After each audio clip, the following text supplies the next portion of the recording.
이 찬양을 한 번 더 불러볼까요? 옆에 있는 사람을 축복하면서 찬양 한 번 더 같이 불러보겠습니다.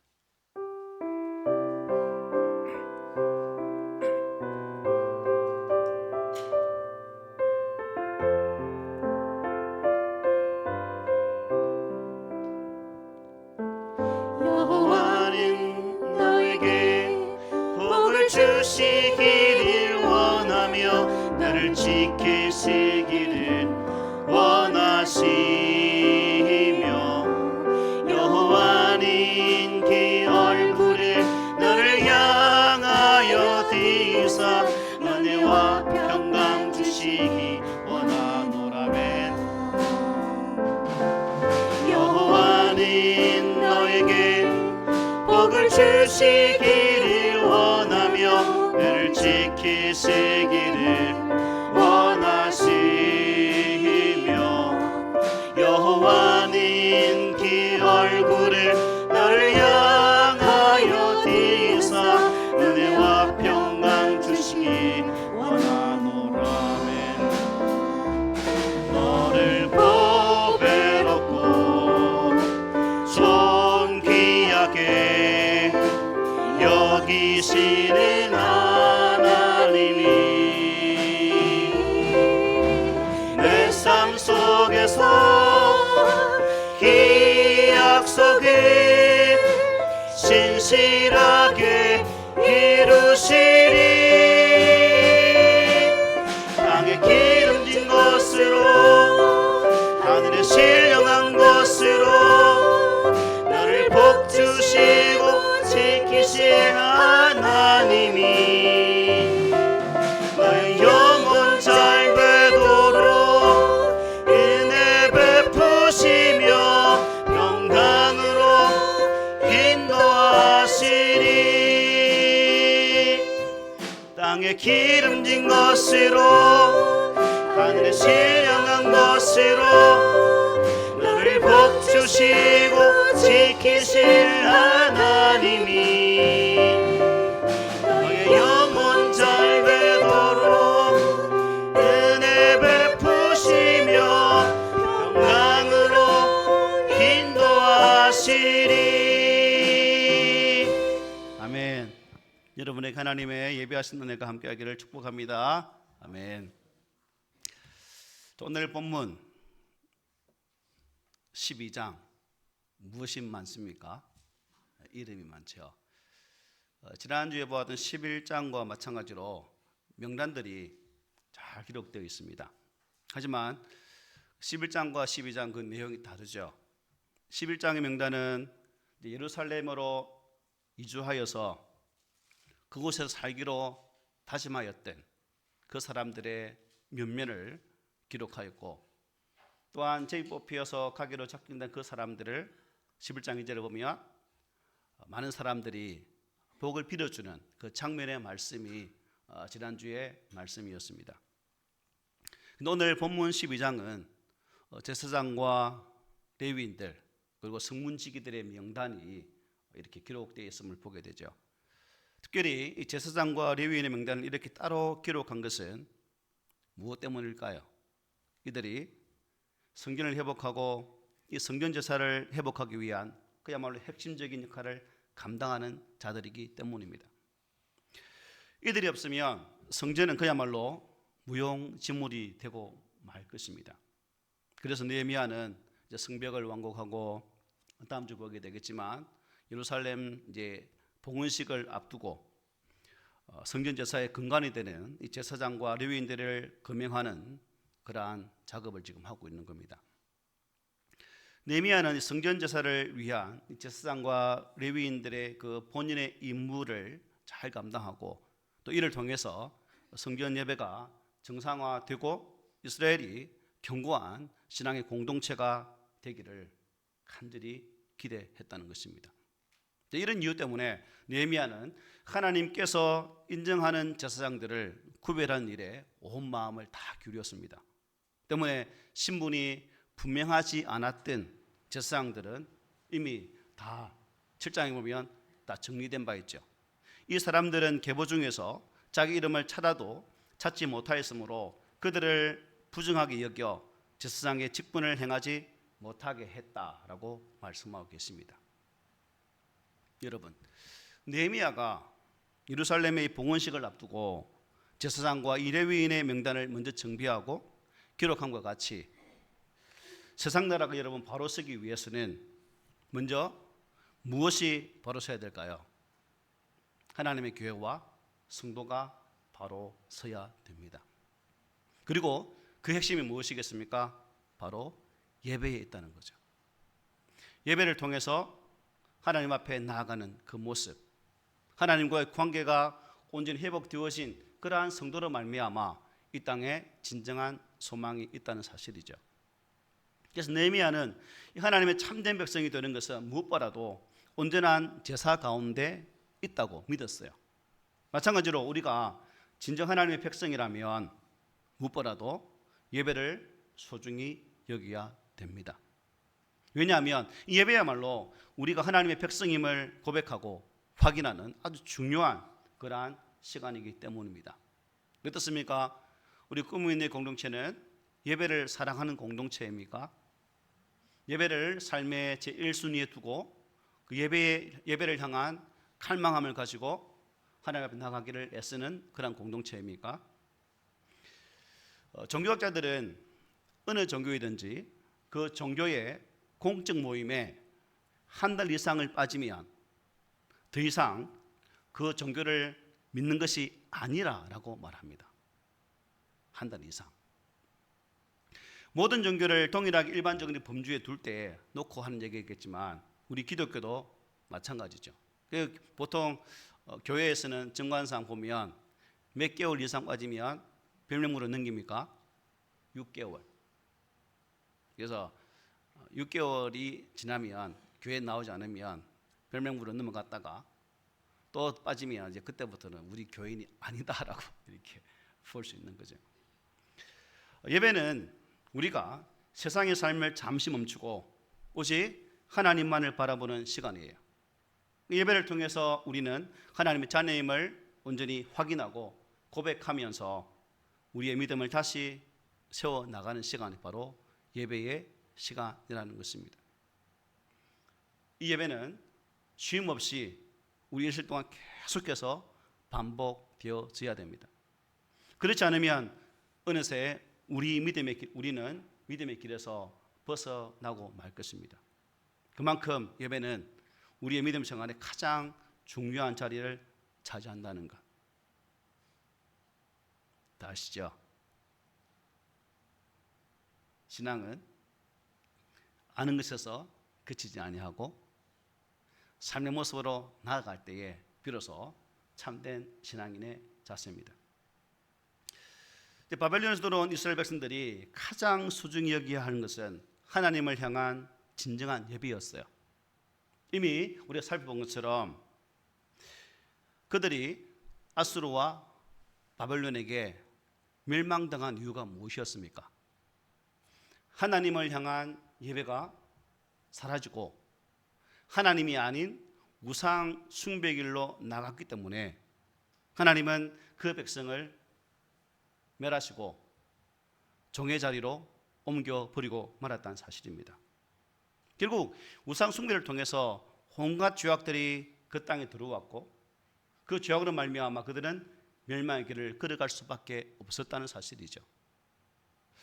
구약 성경이 보여주는 이러한 모습들이 비단 구약 성경 속에서만의 삶이 아니라 오늘 이 시대 속에서 저와 여러분들이 하나님 앞에서 참된 예배자로 나가지 않는다면 우리 또한 하나님께서 기뻐하지 않은 삶을 살 수밖에 없는 것이고 결국 우리의 마음의 중심이 하나님을 향하는 것이 아니라 다른 것으로 채워지는 순간 우리 또한 하나님께로부터 징계라는 그러한 도구로 고통을 당할 수도 있다는 사실을 구약의 몇몇의 말씀을 통해서 볼 수가 있습니다. 그러므로 성벽이 완성된 가운데 느헤미야와 이 이스라엘 백성들은 하나님의 말씀에 따라서 어떻게 해요? 철저하게 예배 공동체를 세워 나가기를 갈망했다는 겁니다. 이를 위해서 가장 중요한 사람들은 다름 아닌 누구예요? 대제사장과 제사장들 그리고 레위인들 성문지기들이었습니다. 따라서 오늘 본문은 거룩한 성 예루살렘을 하나님께 복원하기 앞서서 예배와 직결되는 사람들을 철저하게 조사하고 있는 장면을 우리에게 소개를 해주고 있습니다. 먼저 1절부터 7절 쭉 보시면 이 스알디엘의 아들이고 유다 총독으로 임명되어진 유다 지파의 스룹바벨과 대제사장 여수아와 함께 제1차 포로 귀환 때에 유다로 돌아온 제사장들과 레위 사람들 이름이 쭉 나열되고 있습니다. 보니까 제사장들은 누구예요? 스라야, 예레미야, 에스라, 아마리아, 말룩, 하투스, 스가냐, 르훔, 머레못, 이또, 간느도이, 아비야, 미야민, 마디아, 빌가, 스마야, 요아림, 여다야, 살루, 아목, 힐기야, 여다냐. 몇 명이에요? 아시겠죠? 22명입니다. 그리고 이들 22명의 제사장들의 후손들 가운데 느헤미야 때에 즉 요아김이 대제사장으로 있을 때 어떤 사람들이 제사장인지를 알려주는 것이 12절부터 21절의 말씀입니다. 물론 두 가문이 사라져서 20가문밖에 남지 않았습니다. 원래 다윗의 반차는 몇 반차죠? 24반차죠. 본문은 20개만 나와 있어요. 4개는 어디 갔는지 모르겠습니다. 어쨌든 그런 기록이 있고, 그리고 1차 포로기환 때에 유다로 돌아온 레위인들의 이름은 예수아, 빈누이, 감미엘, 세레바, 유다, 마다냐로서 그들의 형제들과 함께 뭘 맡았다고요? 찬송, 찬양을 맡았다 말씀합니다. 그리고 그 맞은편이면 답송하는 의미입니다. 그들과 답송하는 레위인들은 박부가 운노 그리고 그들의 형제들이 맡았다라고 8절로 9절에서 말씀하고 있죠. 그 후 느헤미야는 대제사장 엘리야십 그리고 요야다, 요하난, 야뚜야 때의 레위 가문들이 기록되어 있고 바사왕 다리오 때의 제사장들도 기록되어 있다라고 22절에서 말씀합니다. 특히 이 레위 사람들의 족장들이 역대기에 기록되어 있는데 엘리야십의 손자인 요하난 때까지 기록되어 있습니다. 왜 여러분 계속해서 이어서 기록되지 못한 이유 아십니까? 우리가 에스라에서도 보았듯이 느헤미야 앞장에서 보았듯이 이 엘리야십의 후손이 가나안 땅에 이방인들과 어떻게 해요? 뭘 했습니까? 통혼을 낸 거예요. 그 이후로 기록이 되지 않습니다. 그런 의미가 있고 또 그들 역시 이제 하샤바, 세레바, 감미엘의 아들 예수와 가문이 찬양하려고 또 그 맞은편에는 마따냐, 박부가 오바댜 가문이 답송을 하게 됩니다. 이것은 다윗이 명한 대로 찬양을 해온 것입니다. 그리고 머술람, 달못, 악굽 가문은 문지기로서 순문대로 성문을 지켰다는 사실을 기록해 주고 있죠. 이렇게 느헤미야 12장은 대제사장과 제사장들 그리고 레위인들이 예배 공동체에서 얼마나 소중한지를 잘 보여주고 있는 장면이죠. 무엇보다도 하나님께서 이 예배하는 데 있어서 뭐예요? 대제사장의 역할이 참으로 중요하다는 것입니다. 예배 드리는 예배의 주체로서 하나님 앞에 우리가 마찬가지로 중요한 일을 하고 있다는 겁니다. 또 느헤미야 12장은 예배 공동체에서 가장 중요한 것은 제사, 찬양, 그리고 성문지기를 나열하고 있죠. 성문지기는 공동체를 보호하고 그들의 기중품을 지키는 역할을 감당합니다. 여러분, 구약에는 이 제사장들이 없이는 결코 하나님께 온전한 예배가 될 수 있었나요? 없었죠. 그러나 지금 이 복음 시대에는 이 제사장은 무슨 역할을 할까요? 그림자와 예포의 역할을 합니다. 이제 우리는 누구 이름으로 나가는 거죠? 우리의 영원한 대제사장 되신 예수 그리스도를 통해서 나가게 되는 겁니다. 그러므로 오늘날 아직도 예수를 통해서 완전히 성취되어진 이 예배가 불완전한 것처럼 드려지는 그러한 예배를 드리는 그러한 곳의 예배가 우리의 본이 되어서는 안 된다는 겁니다. 그래서 우리가 나의 영원한 대제사장 되신 예수 그리스도와 함께 드려지는 그 예배 공동체. 오늘 제목이 뭐예요? 네, 주보는 너무 공간이 짧아서 내가 다 잘라 먹었어요. 앞에 대제사장 되신 예수 중심의 예배 공동체라는 의미입니다. 그래서 우리가 예배드림에 있어서 항상 우리의 중심에 누가 있어야 된다는 거예요? 예수 그리스도. 우리의 제사장 되시는 그 주 예수와 더불어서 예배를 드려야 진정한 예배가 된다는 겁니다. 목사가 예배 중심이 될 수 없고, 전향단이 예배 중심이 될 수 없고, 그 예배 중심 오직 한 분 예수 그리스도만 우리의 예배의 중심이 되어져야 된다는 것입니다. 우리의 영원한 대제사장 되신 예수님께서 왜 예배 중심일까요? 구약에 드려진 예배는 반복적인 예배였습니다. 드릴 때마다 짐승을 잡아서 드려지는 그 예배였죠. 그러나 예수님께서는 나와 여러분들의 죄를 속죄하기 위해서 십자가상에서 보혈을 흘려주심을 통해 우리의 죄를 다 속량해 주셨습니다.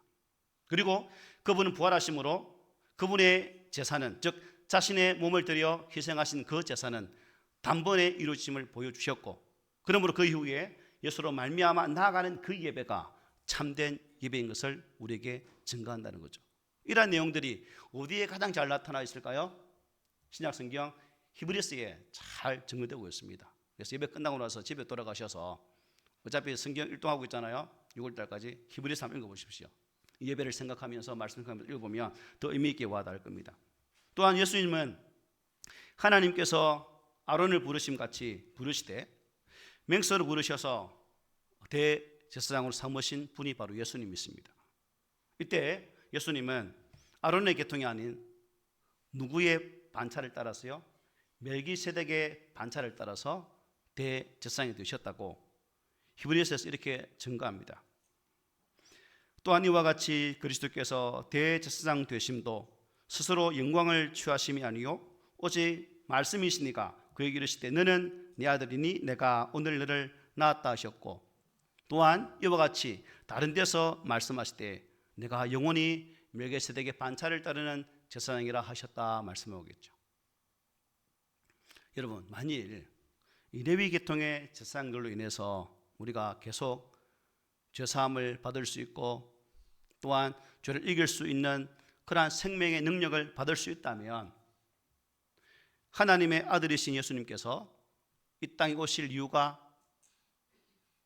있을까요? 없었을까요? 없었겠죠. 그러나 사람은 사람의 죄를 용서할 수가, 살 수가 없습니다. 똑같은 죄인이기 때문에. 그러므로 하나님께서는 죄가 없으신 예수 그리스도를 이 땅에 사람으로 보내셔서 그분에게 우리 인생의 모든 죄가를 친히 담당하시고 십자가에 죽게 하심으로 저와 여러분의 죄를 다 씻어 주셨다는 거예요. 그리고 이러한 예수님의 거룩한 보혈의 은혜가 우리 예배를 통해서 고백되어지고 증거되어지고 그 예수 이름에 의지하여 예배 드릴 때 비로소 그 예배가 하나님께서 받으시는 산 제사가 되게 되는 것입니다. 그러므로 우리는 나에게 있는 영원하고도 완전한 대제사장 예수 그리스도, 그분을 여러분들은 온전히 붙드시고 우리의 예배를 통해서 그 예수 그리스도를 통해 아버지 하나님께 온전히 나아가기 위해서 예배 자리를 늘 사모할 수 있는 그러한 우리가 되기를 바랍니다. 지금 이 시대의 교회 공동체는 느헤미야 시대처럼 수많은 제사장들을 중심으로 하는 그러한 공동체가 아니라 오직 단 한 분, 우리의 영원한 대제사장 예수로 인하여 드려지는 예배 공동체입니다. 그러나 레위인들이 느헤미야 시대에 찬양에 전념했던 것처럼 우리의 예배 역시 감사와 찬양의 마음과 또한 삶이 교회 공동체를 통해서 나타나고 그것이 핵심이 되어야 된다는 거죠. 그래서 히브리서는 이렇게 말씀하죠.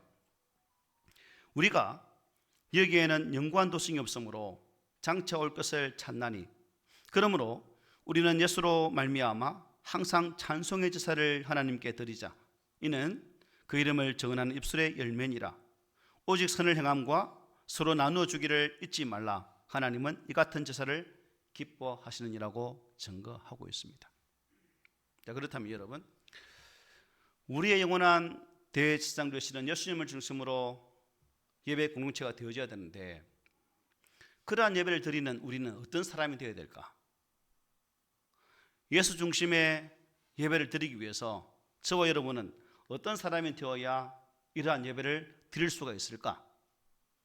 그 해답을 혹시 아시는 분 계십니까? 우리 24절에 이렇게 말씀하죠. 레위 족속의 지도자들은 하샤바와 세레바와 감미엘의 아들 예수아라. 그들은 그들의 형제의 맞은편에서 하나님의 사람 다윗의 명령대로 순서를 따라 주를 찬양하며 감사하고라고 말씀합니다.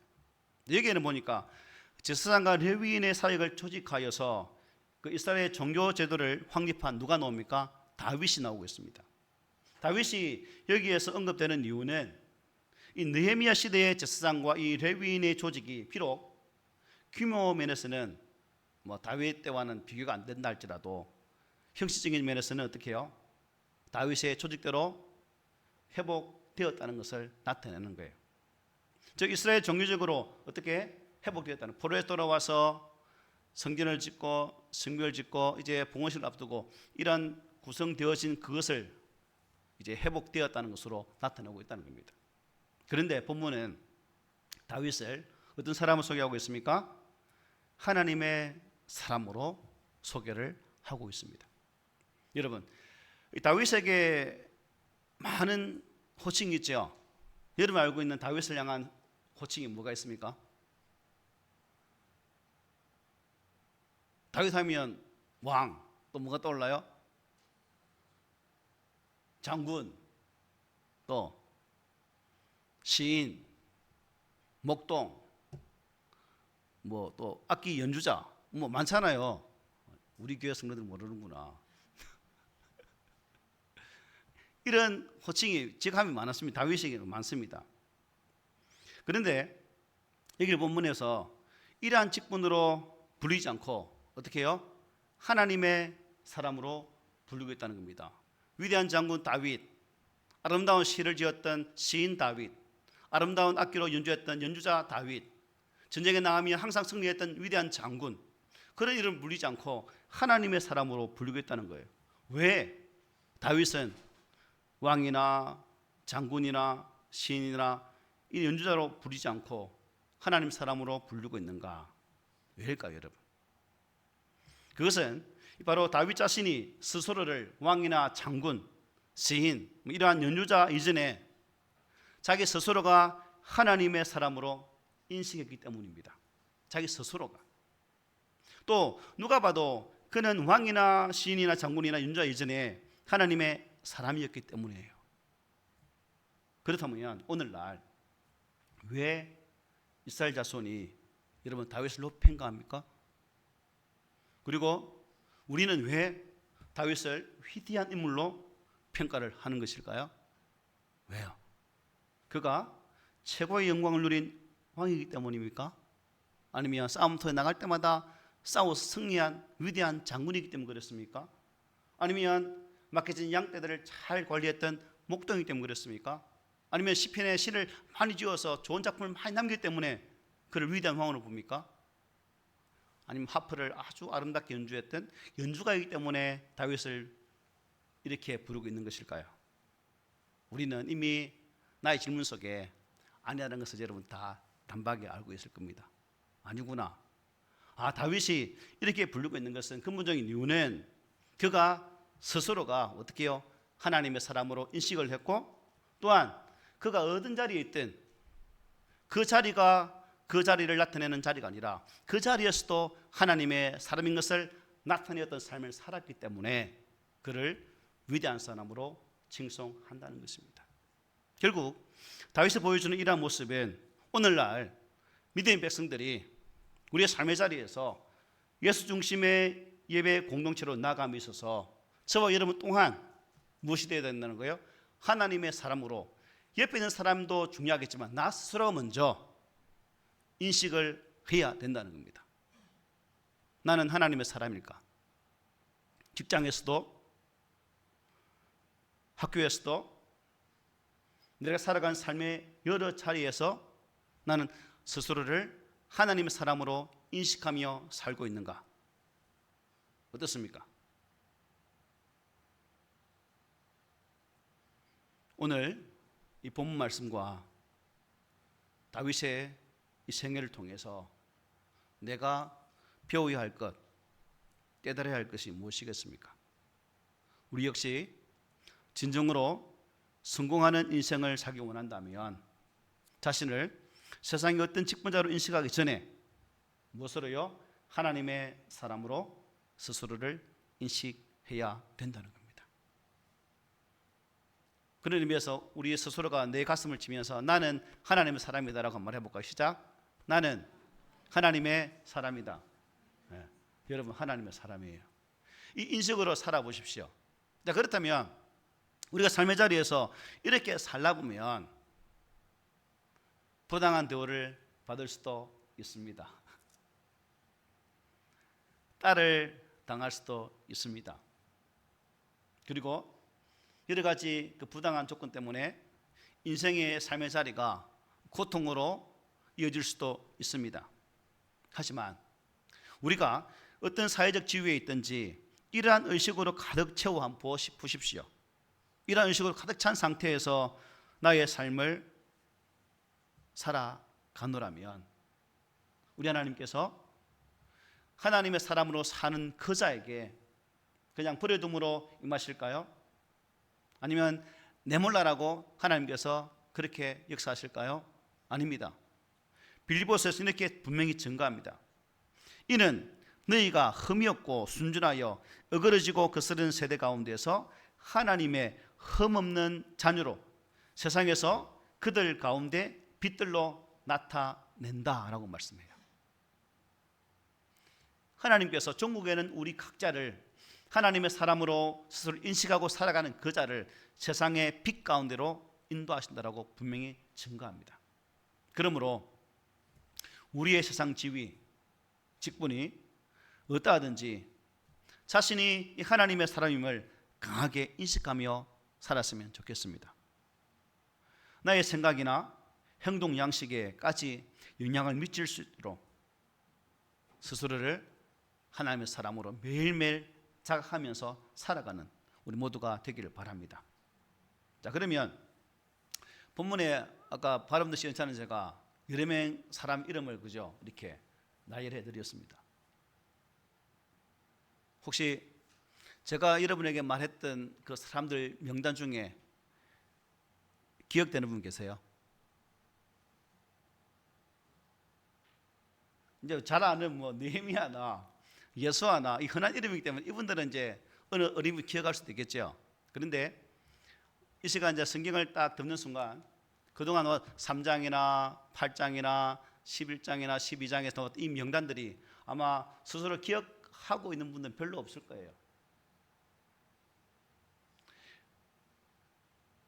왜 그럴까? 왜?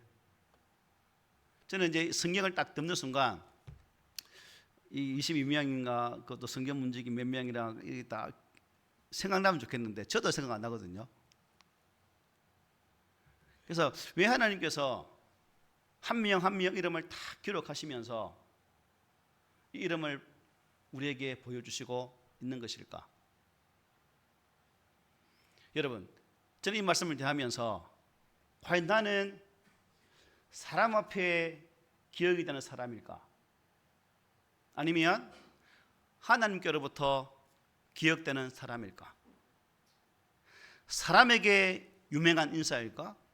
아니면 하나님께 유명한 사람일까라는 질문을 이 명단들을 보면서 저번에는 어떤 말씀 드렸냐면 내 이름이 하나님의 거룩한 생명책에 기록되었을까라는 그 내용으로 말씀드린 바 있어요.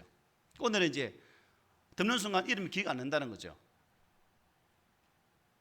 사람에게는 기억나지 않을 수 있다는 겁니다. 단 성경에 기록되어진 것처럼 하나님은 당신의 역사를 위해서 헌신하고 하나님의 거룩한 직임으로 충성했던 그 자들의 이름을 오늘 본문에 그들의 이름을 낱낱이 기록하는 것처럼 하나님의 거룩한 책에는 반드시 기록하셔서 저와 여러분들을 기억하신다는 사실입니다. 이 믿음 신뢰가 갑니까? 믿어지십니까? 나는 여러분의 이름을 기억하지 못할 수도 있어요. 그죠? 제가 나이 많이 들어서 그때 꿈에 있는 게 누구더라? 그 누구 있잖아. 그 시기 하면 이렇게 이름 까먹을 수 있어요. 근데 하나님은 그 시기가 아니겠죠.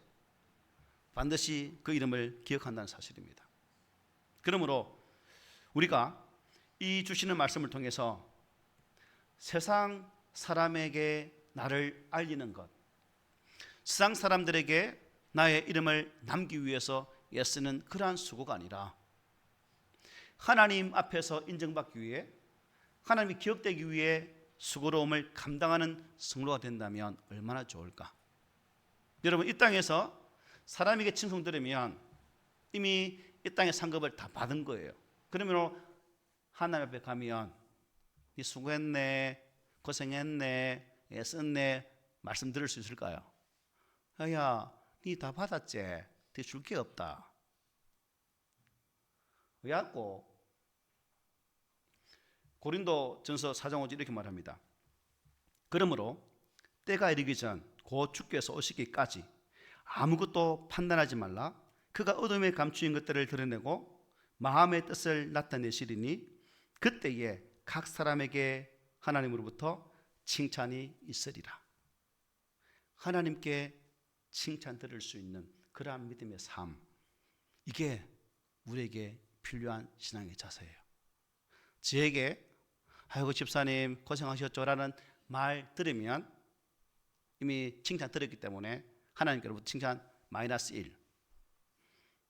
그래서 내 칭찬 듣지 못할지라도 하나님 기억하시니까 옆에 있는 성도들로부터 아이고 고생하셨어요, 애쓰셨어요 라는 소리 못 들을지라도 아이고 오늘도 하나님이 기억하시는 아름다운 성김이 있었구나 라고 생각한다면 그 성김과 봉사가 얼마나 즐겁겠습니까? 사람에게 기억되지 않으면 짜증나죠. 오늘 내가 분명히 했는데 몰라주네, 다음 안 해야지, 열받아. 이런 경우 우리가 많잖아요. 근데 본문 성경은 그렇게 말씀하지 않습니다. 그러므로 지금 냉정히 한번 생각해 보십시오. 그리고 나를 평가해 보십시오. 지금 나는 사람에게 유명한 자인가? 하나님께 유명한 자인가? 사람에게 유명하기 위해 힘쓰는 자인가? 아니면 하나님께 인정받기 위해 애쓰는 그런 자인가? 혹 사람의 인정을 받기 위해 하나님께 받은 것을 스스로 소멸하는 그런 어리석음은 범하지 않는 우리 성도들이 되셨으면 합니다. 말씀 마칠게요.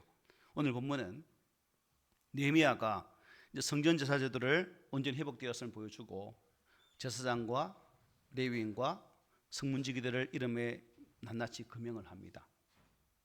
결국 이러한 모든 영역의 사람을 세우는 것은 이스라엘 백성들이 하나님 안에서 온전한 예배 공동체가 되기를 소망하면서 이러한 정리를 했다는 겁니다. 그렇다면 오늘 이 시대에 저와 여러분들이 우리의 대제사장 되시는 예수 그리스도의 예배 공동체로 세우기 위해서 우리는 각자에게 주어진 그 영역에서 하나님의 사람으로 스스로를 인식하고 나아가 세상에 유명한 자가 아닌 하나님께로부터 유명한 자를 인정받는 그 삶을 살아주셔서 우리의 공동체 안에 정말 하나님이 함께 하시는 그러한 은혜, 하나님이 나의 삶을 인도하고 우리 모두가 거룩한 예배 공동체로 세워져 갈 때에 하나님이 기뻐하실 그 모습을 한번 그려보면서 우리의 신앙의 삶을 살아간다면 여러분 얼마나 하나님께서 기뻐하실까요? 그래서 우리 꿈에 있는 공동체는 하나님 앞에서 드려지는 이 예배 가운데 진실로 마음 다한 예배가 되고 또한 내 안에 있는 나의 것들로 채우는 것이 아니라 비록 내 몸이지만 나를 있게 하신 우리 주님의 은혜 앞에서 주님의 은혜로만 하나님의 것으로만 가득 채워서 하나님의 그 마음이 흡족한 삶을 살아내는 신실한 예배자, 우리의 예배 공동체가 되시기를 오늘 말씀으로 권면을 드립니다. 아멘.